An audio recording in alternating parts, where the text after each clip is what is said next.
Good morning, everybody. Good morning. Right on time. 9:30, came right through. So today we have a special show today. Normally we do this thing called the Dave and Dave Show for Urban Nest, just for our Urban Nest agents. But today we're doing a special. A special Dave and Dave show. Just for everybody. I'm sure there's a ton of you that aren't real estate related in our lives. You could watch if you want. If not, just scroll on by. But if you are in real estate, you may want to watch for a little bit. We have an Inman update. Also, we're going to do some statistics, and we're just going to talk about some stuff for about 20 minutes, right? 20, 30 minutes. Real estate, here we come. So, my father and I, about a couple months ago, we decided to put together this Dave and Dave show because that's pretty much what it is every day, right? How many years running? What? Dave and Dave show? Yeah. 40? 40, what, for my... No, Dave and Dave show. How many years would you say? Oh, it'll be 41 in December. 41 in December, 41 years? You can put 2 and 2 together on that. I was 10 when he was born. Yes, yeah, exactly. So our theme today is one of my favorites. It's a Tony Robbins theme. You're either growing or you're dying. There's no stagnation in between. What do you think of that, Pop? I'm growing around my waist every day, so I am not dying. True. Well, that's not exactly what I was saying with that, but that plays well into our Inman update and going to conferences and things like that. But before we do that, we're going to also let you see kind of what we do at the Nest. We do monthly stats from GLVAR and all of that, but my father does weekly ones because we stay on top of it every week for those micro trends, right? We do. And this week is a little interesting because you all know the median price went down $5,000 to $290, and this is single family homes. So whatever you hear is single family homes. The ER went steadily up to 46.35. During the real low market, it was in the 3800s. It's a progression of going up. Short sales, if you're going to become a short sale expert, think again. That boat has sailed. Contingent pending, for now, yes, is 41.15, and that went down about 100 from last week. Here's one of the key facts. We do the trends, we study the trends. This week, the HOPE program ran out of money. So all those homes in escrow are gonna fall out of escrow unless the buyer can afford to buy without the $20,000. So next week, if you see a drop, if your broker or whoever you are does trends, you will see an increase in inventory and a decrease in contingent pending, which breaks our heart because we lose those sales. But what everyone in our office talks about is those buyers that can't get a house because of low inventory. This is an opportunity, in my eyes, for you to take those VA, FHA buyers that weren't on the whole program and go out there and grab a house, because you are gonna see, now that the money is up, their deals are gonna die by Thursday or Friday or Monday the latest. So keep your eye on inventory. Know that if you have those buyers, go out and get them this week. There's also the NACA program, which has just been redone, and it's 0 down, 1% less than the going rate on the interest rate, and they have the same type of thing with the whole program of area of zip codes. So keep fighting, keep selling. That's my update on what's going on in the stats. So July, we always call the Christmas of... It's the holiday season of the summer, right? All the summer doldrums, yes. Exactly. Everyone's on vacation. The kids are back from school, so it's right before we're starting back. So there's always a lull in the market pretty much at this time. So that's about natural, right? It is. Do you see it picking up end of August, beginning of September? We are so fortunate because we're going to pick up again. What you will notice if you study the United States, which being on NAR committees I do, East Coast, we now have gone into Jersey, New York, Florida, and then West Coast in California, North and South. What they're seeing is it's changing to a buyer's market. Las Vegas, with all our great things happening, we are still a seller's market. Right now, if I had a buyer, I'd say buy now. Yeah, because the rates are gonna. We're gonna talk about stats or trends a little bit more in stats. There was an economist at Inman, and that's part of what we're gonna talk about today. But a lot of the same things you're talking about, he's saying as well. So we're gonna dive deeper into that. So I could be an economist. You could be an economist. Thank you. Another job. The first Italian economist in the history of the world. I love it. Yeah. So even now, though, what are we looking at for inventory? How many months are we at here? Like 2 months inventory? We're still 2 months. Yeah, we're still, that's why I said we're very lucky. So just for you guys who don't know, 2 months inventory means that the amount of houses that we sell, if no one listed their house, the inventory would only last for 2 months. It'd be actually gone. The amount of houses that actually sell per month. So that's why it's called a 2 month inventory. A normal inventory is about 6 months. So just to give you kind of a point of reference, ER means it's available, in escrow means that it's getting ready to close. Just for a little update. Oh, yeah. Also, for our agents who are watching, and for all of you agents out there, we have the MLS Tech Forum coming September 6th. It's almost sold out. Katie Lance Consulting. So this is interesting. Someone you saw? Because I Yes. didn't know who it was. So Katie Lance was, she was at Inman. We're going to be talking about some of the stuff. She was one of the best speakers there. I didn't even realize that. Yes. So just for Katie Lance alone, it's worth to sign up for that. Reach out to the association, 784 50-50. Oh, 50-50. Actually, 50-50. That's on there. That's an interesting 50-50. 50-50. All right, so let's jump into Inman. So Inman.com, if you don't know, it's kind of, I don't want to say it's the anti-realtor, but it's kind of the other side of the coin. So if NAR is one side of the coin where they're giving you the information and what's going on, Inman is kind of the, what's the word I'm looking for? Like, I don't want to say salacious, but it's more a little bit of a disruptor yeah. of what the norm is. Yeah, that's a great way to put it. It's out of the box, and they're not afraid to kind of, get a little dirty a little bit with it, and not dirty like unethical, but actually challenge the status quo, which I like. Down and dirty with it. Down and dirty, exactly. Yes. And I like challenging the status quo because you got to see both sides of the coin to be really dialed in. So I was fortunate enough to go. This is my third time. They have usually one in New York in January and one in San Francisco either July or August. My second one in San Fran, I was in one in New York. The one in January in New York is a little cold. Yes. But good news. You give it to us. It's coming to Las Vegas next year, so we could go. The San Francisco one. Yes. In July. So it's going to be in Vegas, and everyone should get out there and try to see it. Yeah, it's like me. Yeah, you would love it actually. So it'll be at the Aria. I think if you sign up now, you get a discounted rate. It's not cheap. It could be anywhere from $599 to $1,000. So $1,000 if you wait to the last minute. So it's basically, I'll be like I'm talking to you. It's like 4 days of information. Mm-hmm. It's nonstop, and they cover everything. They cover it from the agent standpoint, the broker standpoint, the tech standpoint, and you name it.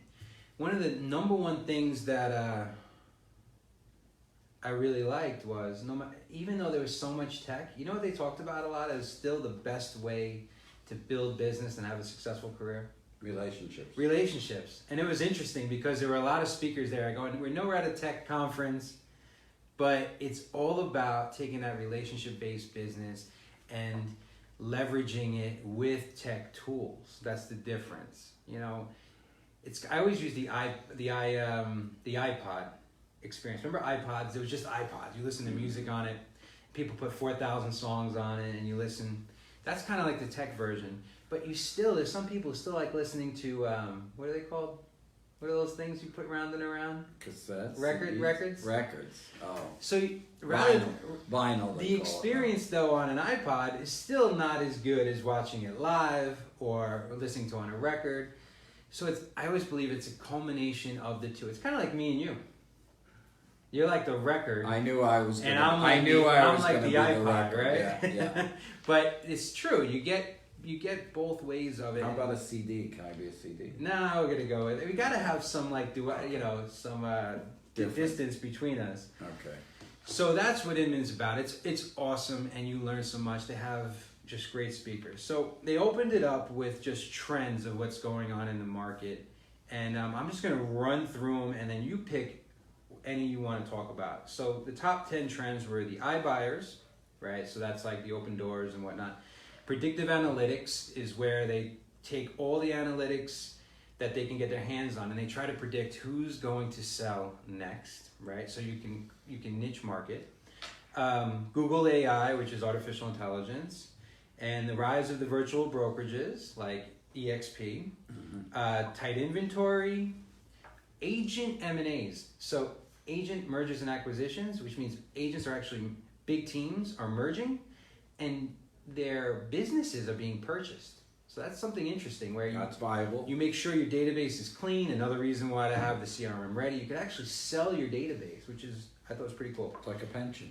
Exactly. Online leads was number 7. Number 8 was real estate teams. You know, we have a lot of teams under our umbrella that almost operate like a mini little brokerage under our brokerage. Coming soon / pocket listings. There's a rise in those, which we're not a big fan of.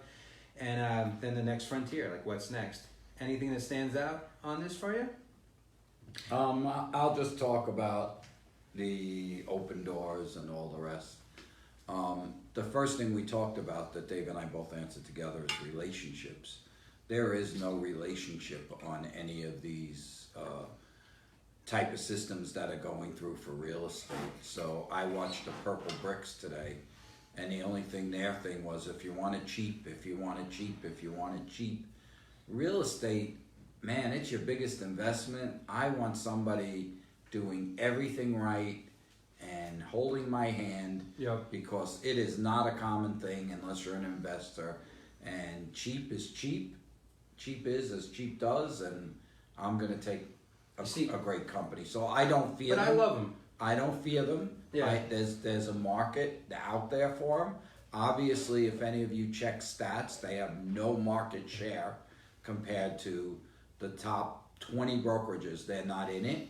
So there's a place for everything, but I don't think, being 41 years in the business, I got to hear, I remember when computers came out and everyone was scrambling 25, 30 years ago saying, they are going to replace us in this industry. By the 80s, they said, right? Right. Now, here we are. The great part of being old is you know it. The bad part is you're old.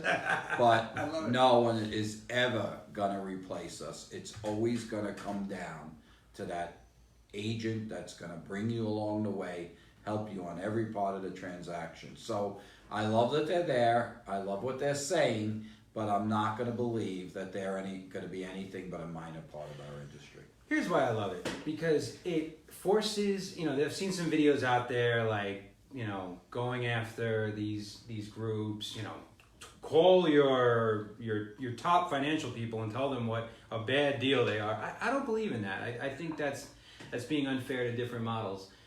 I think you need to be good enough at your profession that you are secure in your value proposition, that you can say, I'm happy that there is that opportunity out there, because that's not what I want to attract, right? Mm-hmm.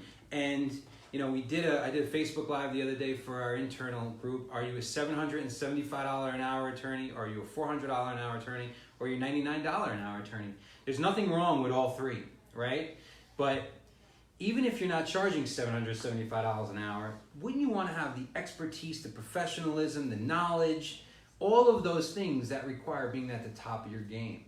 And unfortunately in our industry, that 70 to 80%, it's like they're delivering 3-star service when they should be delivering 5-star service. And we're going to talk about that. So I welcome it all. There's room for CarMax. That's, you know what I mean? There's room for it. I mean, I'm not going to go buy a car there, but there's room for it, right?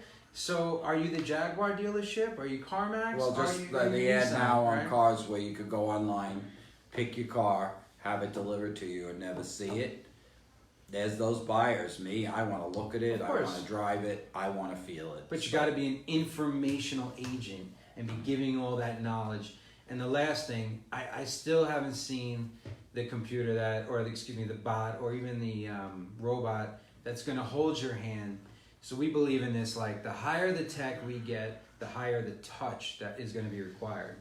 And especially when you're buying a house. Even CarMax, if you sell your car for 40 grand and it was worth 43, you lost about 8%, but it's only 3 grand. You lose 8 to 10% on a $400,000 house, you're talking $35,000. That's big. And a lot of these open doors or whatever, the iBuyer situation, for that convenience, you're losing 8 to 10%. And I'm not giving away that money. The biggest investment in your life and you're losing is your home. It's not, listen, convenience for Uber Eats, I'll pay a couple extra dollars not to get off my couch. But convenience to sell my house, I'm going to make it look pretty and get the highest price. So, great. Those are the trends. I wanted to talk about that. So, I wanted to also talk about this guy, Birdley. And I'm just talk like 2 minutes about him. You would love this guy, Pop. Yeah. He was in the infantry in Baghdad, that Battle of Ramadi. You know, if some of you read the book Extreme Ownership, that's also where they are. It's just a Ramadi. It's just a crazy battle. And he got into real estate, this guy, right? Looks like an army guy, good looking guy, right? And he was so like fed up with all the online leads and everything. This guy set up shop, you ready for this? In houses, like open houses. From 10 a.m. to 6 p.m., did all of his work there. He brought his laptop, he said, this is my office. Anyone who came in, he didn't let them just not sign in. He was like, you're walking into my office, right?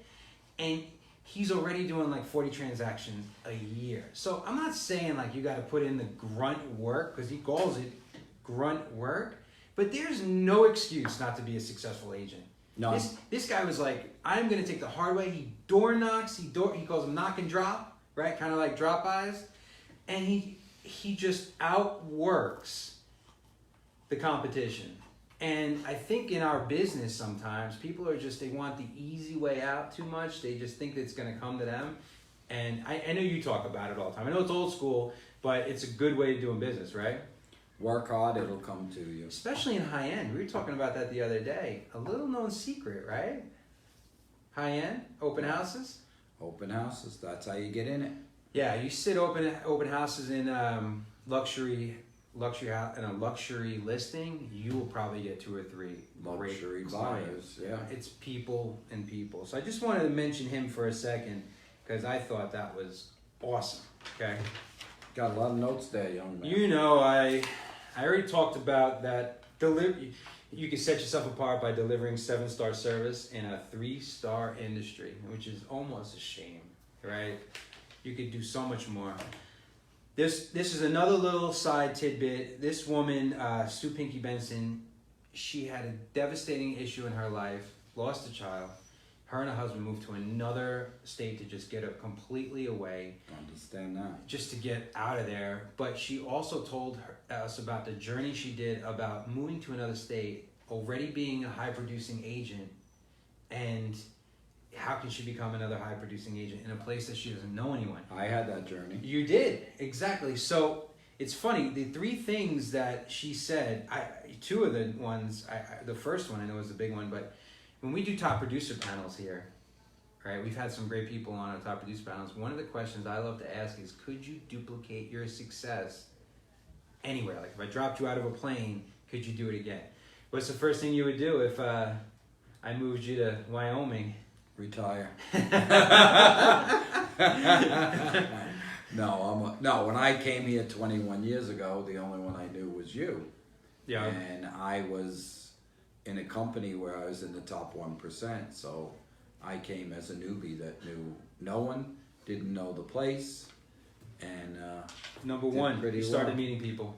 Oh, I went everywhere. Yeah. I went to every track home. I went to every club I could join, everywhere. Nothing stopped me. And you did it without the ability to do this online advertising campaign, because back in '97, you really weren't doing that. I mean, Facebook wasn't around, nothing was around. No. So now that's what she did. She did an online advertising campaign. She had videos of everything. Can't do that then, but yes, that's a great idea. Right, and that's what I would do. And, you know, and then she did Fizbo's Inspires. Not really my favorite, But that's another way. You could also do online leads. Yeah, I as did well. ads, you know, again, it was the, 97, so I did ads. I did ads and everything I could, and I made my face very visible. I truly believe if you're a top 10% agent up here, that once you join or you go into any market, you're already 90% ahead of the game of everyone there, right? Well, that's when they say, who is this person? That's because you Even come in our- swinging, baby. even I in our love it. market, that's the way it happened. Okay, so how's the market? So I forgot the economist's name. It's okay, go ahead. But there's the 4 L's that we're always dealing with. We've heard it before with new homes, right? Why are there not enough homes? And the 4 L's are the land access, the labor availability, the lumber. We're having issues with getting lumber, right? And then legislation that stays. So we're not seeing enough new homes to give us that relief that we needed. Now, we may not need it in the next couple of months, but we shall see. And plus, we're very fortunate because when I tell other cities, when I'm at NAR, of the availability we have of new homes, they're like so jealous of us because we have some of those struggles in the 4 L's, but we do have the availability of new homes. Yeah, I mean, they're still building. I mean, to give you context, there was 3,000 new homes a month in 2005 and 6 being purchased. That's 36,000 new homes. We're lucky we hit 11,000 now. Right. It's crazy. So there's always going to be a cap on the amount of new homes. Here's something interesting. In the year 2000, the average time people staying in their homes was 4 years. It is risen. 2018, what do you think? How long on average are people staying in their homes? 11. 8. Doubled. 8 years. So another reason why you're not seeing the inventory turn over is because we went through the recession, people had to bunker down a little bit, right? And they stayed longer. This guy does believe in 2019 the inventory will rise. I do too. He says though that the mortgage rates will rise as well. I agree. He also thinks that the prices will increase as well. So this is an interesting dynamic, right? Because if the mortgage rates rise, that means you're going to pay more for your mortgage. If the prices increase, you're going to pay more for your house, right? But you're going to have more of a choice. There's the good news, right? Yes, and I believe that that's nationally. I believe in our little niche that maybe the prices will not rise as fast now that we've hit a peak. You think we've hit a somewhat of a threshold? I do, because one thing we have to understand, our city's labor forces are not really high-end labor force.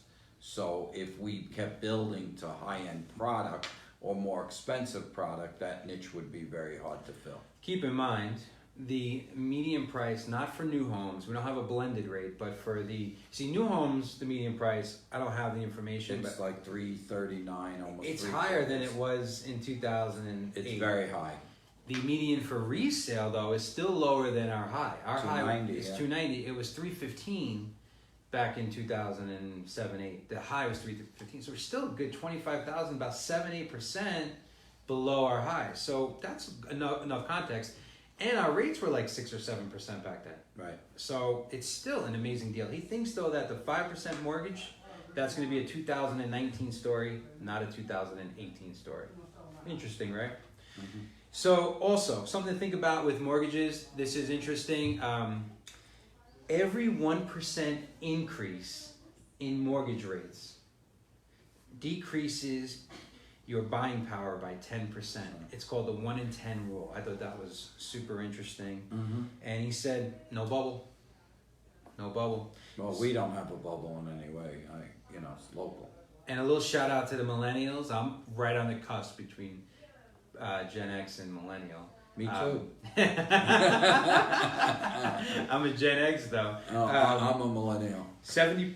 The poor millennials get a beating. I don't think they deserve, but 70% of millennials actually want to own a house. So they're the biggest generation right now. Yours has actually died off a little bit. You're still the second biggest. Literally died. Literally. And then you notice out there that a lot of buyers here are move up, move down buyers, and that's why we have so many contingent sales, which we did not have 2 years ago. Yeah. I got notes for days here. I do see that. Okay. All right. This I thought was super interesting.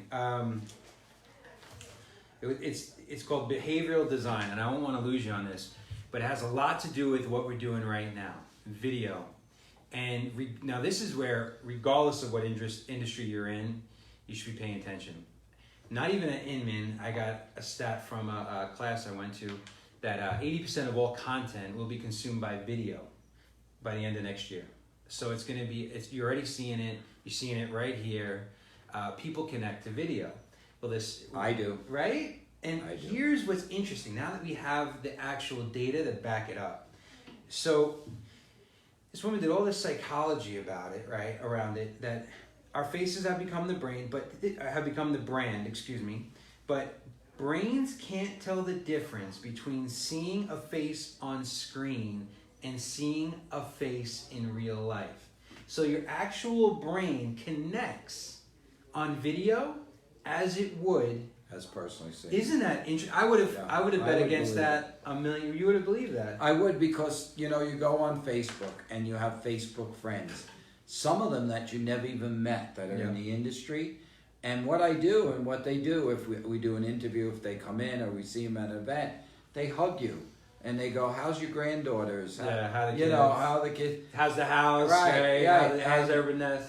You realize that you become friends and become personalized through video. Yeah. So there's people you feel connected to you never met in your life, which is crazy, right? You feel like you know them already, right? And so that's why it's even more important to do video and to be real and authentic. You can't stress that enough. There was some basically, she said, we're all multimedia companies now, and we're all in this show, and we need to be the stars of our own show. We did the CE yesterday, and Neil was giving it, and he said, he's an ex-actor, and he said, this is my show. I am on stage by teaching you a 3 hours CE. And really, when you take a listing presentation, you meet a buyer, when we interview our agents, it's your stage, it's your show, and you better have a good script to follow. I mean, think about what we're doing now. We wouldn't have been able to, first of all, how expensive this would have cost back in the day. We would have had to record this, produce it, then we would have had to distribute it somehow, right? And we wouldn't have been able to do it. And we wouldn't have been able to connect with so many people, right? So I love it. He said, touch their heads and their hearts. And he said, relatability is the most underused resource we have, which I thought was interesting. So that was that. Okay. Now, we need to jump into, do you want to talk about, so I don't know if you want to talk about this, because it's a little bit, I don't know. You could say this is alive because he's springing stuff on me. So they interviewed Gary Keller, Brad Inman, the guy who, and it was one of the most wackiest interviews I've ever watched in my life. And I like that. It would have kept me awake. It was interesting. Now, Gary Keller, I give him credit. I think he's a ballsy individual because he's changing his entire company because he thinks that the way things are flowing. And what he was saying was there's tech-enabled agents and there's agent-enabled tech, right? So he was saying that like the Zillows and the Realtor.coms, he even threw F&F under the bus, Fidelity, because they own so much stuff. He threw Open Door, he threw Compass, all these companies, and he's saying that that the future of real estate is that the agent, well, right now, the agent is at a company and they enable these things around them that help them with business, right? He wants to switch it to the tech-enabled agent, right? So the company provides the tech. Now, I'm sitting there as a business owner and I'm thinking, sounds good, but then I had a little issue with it. He basically just wants to replace the Zillows and the F&Fs and all that. So, but what was really wacky is him and Brad were going at it, and they didn't even like each other.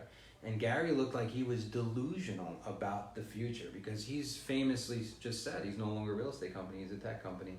And just very interesting. We will always be a real estate company. Where I admire him, he's 74 years old. 80 years No, old? he's 74. Yeah, 74 years old, and he's still trying to revolutionize. And my answer to him is, you become that company, and if it works for you, be great, and we will be the relationship. But 160,000 realtors. What the problem is, I was talking about this at lunch with some former agents there, and it's when you create something, it has to be, I don't want to say dumbed down, but it has to be user friendly for 160,000 people. That's the truth. And if you don't fit into that tiny little box, it's almost not relevant for you. So that's why I like being a boutique. I always joke, for those of you in Vegas, I'd rather be Mastriani's than the Olive Garden, right? So totally. All right, now this is one you're really gonna like. Positivity. So this is where they brought in so many interesting people, right? And I think this is a great way to wrap it up. So there's this website called Soul Pancake. SOUL Pancake. Some of you have probably seen it. And I like the name. it was just so great. It was like the first thing we watched on the third day. It really got you feeling good. And it said, she said, you know, joy is not a bad word, you know, and people care about positivity, inspiration, and upliftment.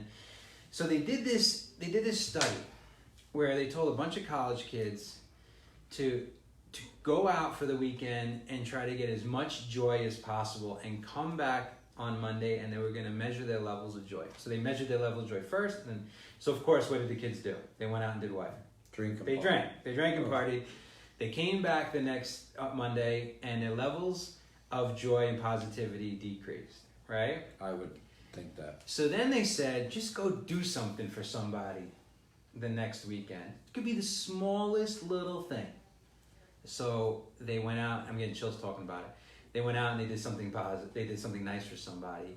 And when they came back on Monday, it was through the roof. Through the roof. And the interesting part about it is that the people who gave the act of service actually got more out of it than the people who received. They know the people who received it got some great stuff.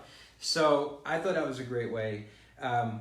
She talked about gratitude, and we did this thing where she said, close your eyes and think about someone who has always been there for you, has the biggest impact on your life. I thought about you. And they said, think of 3 things about them. And I mean, it was like I was getting teary-eyed. What I write about you? Always smiling, teaching me integrity, and always being there for me. You like those 3? Don't make me cry on video. So it was really cool. That was number 2. Number 3 was authenticity is required. And this one was great. Getting uncomfortable is the key to creating real and vulnerable moments. Listen, this seems natural, but this is not comfortable. You know, we had to be like, all right, 5,000 people are going to be watching this, or maybe 10,000, who knows? Right. Number 4 was know yourself. And they were saying you can't find your purpose without first finding your voice, and you also can't find your purpose without knowing your voice. And basically, listen, do something that feels natural for you that may not feel natural for other people. Like this. You know, one of the few benefits of being a past president was we got used to this, right? They have the camera in your face all the time. Good and bad. Good and bad, yes, exactly. Number 5 was it's okay to take risks sometimes. Don't be afraid to shift your perspective and go where it's a little scary. They have this thing, it's called My Last Days. Have you ever watched this? I shared it on my Facebook. And it's about people who know they're going to die. And they video them. And it is one of the most it's called My Last Days. I think there's a show on the CW too. But you could watch it, and it is so impactful. One guy wrote a song. This guy, Zach, wrote Clouds. And it was, I mean, we were like bawling in there, everybody. It was just so great. And she made us do this thing, and you guys can do it at home. So focus your eye on something, right? So let's focus our eye on Danny, right? So put your finger up and close one eye, right? And you can only see her. Mm-hmm. You can't see her face, right? No. Now open the other eye and close the other eye. I can't do that. Right? Now she totally shifts. Right. Just one finger can shift your perspective. I thought that was so impactful. So It was very hard for me. I can't close I know you this can't eye. close that eye. Right. But it was all about perspective and the shift of perspective, which I thought was so cool. And she left it with, one of her favorite quotes, which I thought was so great. She said, "Comparison is the thief of joy. Just enjoy your life." So we are right on time, my friend. 10:05. We are, and for our nesters, we are going to go deeper in this on one of our shows and go through some more of the key points. And lastly, you're either growing or you're dying. So regardless of what industry you're in, I challenge our agents all the time here in the Nest. I'm challenging you guys in the real estate industry in Las Vegas. I'm challenging all of my friends and family in my personal Facebook group. Turn the phone around, do a video, do a live, let people see you and remind them of how much they love you. Don't rob them the joy of not seeing you enough. And that's it. Have a great day. Okay, take care. Let's go.